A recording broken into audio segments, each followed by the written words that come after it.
Pemirsa, kasus kebocoran data pribadi kerap berulang di Indonesia.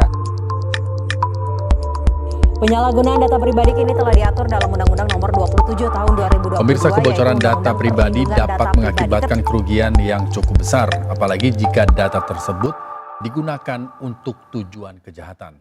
Lantas, bagaimana cara melindungi data pribadi agar... Assalamualaikum warahmatullahi wabarakatuh. Salam sejahtera bagi kita semua. Salam Om Swastiastu. Namo Buddhaya, salam kebajikan. Halo semuanya. Perkenalkan, nama saya Muhammad Dilan Al-Fatir dari S1 Manajemen Fakultas Ekonomi Bisnis dengan IM 17056255036 dari asal Universitas Negeri Jakarta. Nah, pada video kali ini saya akan membahas mengenai topik perlindungan data pribadi konsumen yang saat ini menjadi isu yang sangat penting di era digital. Di tengah perkembangan teknologi dan transaksi online yang semakin meningkat, data pribadi konsumen seringkali dikumpulkan, disimpan, bahkan disalahgunakan tanpa disadari oleh pemiliknya. Nah, oleh karena itu, pemahaman mengenai perlindungan data pribadi menjadi hal yang wajib dimiliki oleh setiap konsumen. Melalui video ini, saya akan menjelaskan pengertian data pribadi. Nah, pada video kali ini, saya akan menjelaskan pengertian data pribadi, risiko penyalahgunaan, serta bagaimana perlindungan data pribadi konsumen menurut peraturan perundang-undangan di Indonesia, serta hal-hal yang lainnya yang terkait. Oke, kita mulai masuk ke pembahasan pertama, yaitu adalah data pribadi. Data pribadi itu apa sih? Data pribadi adalah setiap data tentang seseorang yang dapat mengidentifikasikan individu tersebut baik secara langsung maupun tidak langsung. Contoh data pribadi konsumen antara lain ada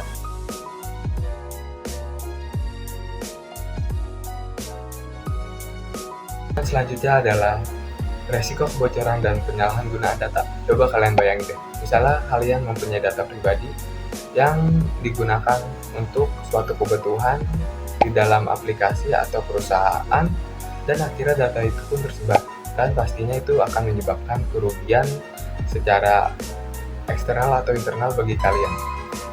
Jika data pribadi tidak dapat dilindungi dengan baik, maka dapat menimbulkan berbagai risiko seperti penipuan online, penyalahgunaan identitas, pencurian akun, penyebaran data tanpa izin, kerugian finansial dan secara psikologis, dan pastinya dari berbagai risiko tersebut yang kerap terjadi di berbagai kasus penyalahgunaan data.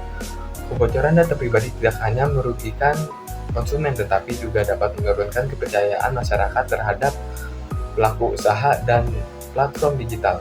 Oleh karena itu, perlindungan data pribadi bukan hanya tanggung jawab konsumen, tetapi juga tanggung jawab pelaku usaha itu sendiri. Nah, selanjutnya kita akan membahas tentang perlindungan data pribadi menurut Undang-Undang Perlindungan Data Pribadi. Di Indonesia, perlindungan data pribadi telah diatur dalam Undang-Undang Nomor 27 Tahun 2022 tentang perlindungan data pribadi. Dalam Undang-Undang Perlindungan Pribadi disebutkan bahwa setiap orang berhak atas perlindungan data pribadinya. Selanjutnya, pengumpulan dan penggunaan data harus berdasarkan persetujuan pemilik data. Dan selanjutnya lagi adalah data pribadi hanya boleh digunakan sesuai dengan tujuan pengumpulan. Undang-Undang Perlindungan Data Pribadi juga mengatur hak-hak subjek data, yaitu konsumen antara lain.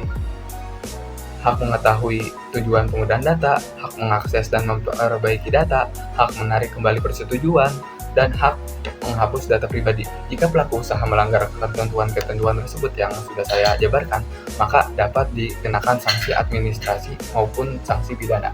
Selain Undang-Undang Perlindungan Data Pribadi, perlindungan data pribadi konsumen juga berkaitan dengan Undang-Undang Nomor 8 Tahun 1999 tentang perlindungan konsumen atau UU-PK. Dalam UU-PK tersendiri, konsumen memiliki hak atas yang pertama adalah kenyamanan, yang kedua adalah keamanan, yang ketiga adalah keselamatan dalam menggunakan barang dan jasa. Nah, artinya pelaku usaha wajib menjaga keamanan data konsumen sebagai bagian dari tanggung jawabnya. Jika data konsumen tersebut bocor akibat kelalaian pelaku usaha, maka hal tersebut dapat dikategorikan sebagai pelanggaran terhadap hak konsumen. Dengan demikian, UU-PK dan UU-PDP saling terkait atau saling melengkapi dalam memberikan perlindungan hukum terhadap konsumen. Dan dari Undang-Undang Perlindungan Data Pribadi dan Undang-Undang Perlindungan Konsumen, sumber-sumbernya akan saya berikan link tersebut di dalam teks deskripsi di bawah ini. Selain dari undang-undang, Peran konsumen dalam melindungi data pribadi juga turut disertakan, kayak sekaligus menjadi solusi bagaimana kita dapat menjaga data pribadi kita. Selain perlindungan hukum, konsumen juga harus turut berperan aktif dalam menjaga data pribadinya. Misalnya dengan yang pertama, tidak sembarangan memberikan data pribadi kita kepada pihak tertentu. Kayak misalnya kita harus cross check yang terlebih dahulu sebelum memberikan data kita kepada pihak perusahaan atau pihak pelaku usaha, agar kita mengetahui apakah tempat ini aman atau tidaknya. Dan yang kedua adalah membaca kebijakan privasi sebelum menyetujuinya. Biasanya di suatu pihak platform digital akan menyediakan kebijakan privasinya, agar kita lebih mengetahui kebijakan apa saja yang dijabarkan di dalam platform tersebut. Dan yang ketiga adalah menggunakan kata sandi yang kuat. Biasanya kita harus menggunakan kata sandi yang bervariasi antara huruf besar, huruf kecil, angka, atau simbolik, agar misalnya jika terjadi kebocoran data atau terjadi serangan dari hacker, data kita dapat dilindungi lebih aman. Dan yang selanjutnya adalah keempat, yang terakhir, waspada terhadap penipuan digital. Biasanya kasus ini terjadi kepada pihak awam yang gampang tertipu. Jadi kayak kita harus lebih aware terhadap kayak apa saja yang menjadi ciri-ciri penipuan digital. Kesadaran konsumen sangat penting agar perlindungan data pribadi kita dapat berjalan secara efektif.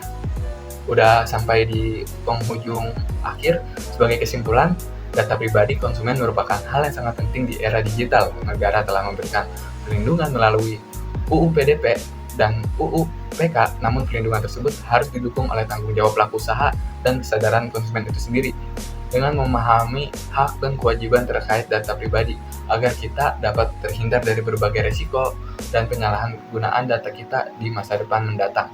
Demikian video edukasi yang dapat saya sampaikan. Terima kasih atas perhatiannya. Semoga video ini bermanfaat. See you next time.